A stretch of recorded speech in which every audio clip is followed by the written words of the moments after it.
Behind the story of a 1965 UFO crash in Kecksburg, Pennsylvania, reports describe a UFO seized by the military and the subsequent suppression of all evidence until a local reporter threatens the government cover-up.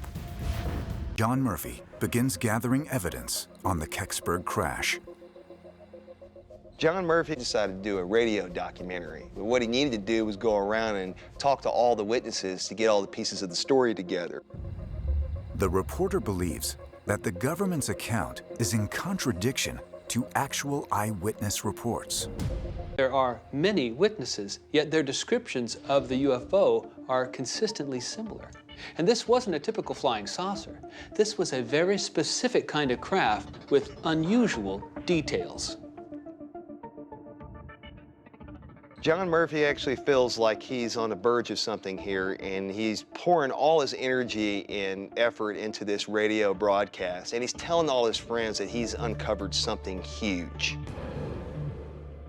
He conducts this thorough investigation and is about to reveal his findings to the world. And this is when things take a dark turn.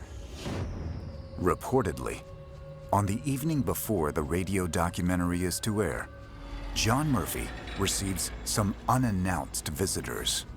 John Murphy never disclosed what the men actually told him, but they clearly convinced him that it was in his best interest to keep quiet about the whole thing.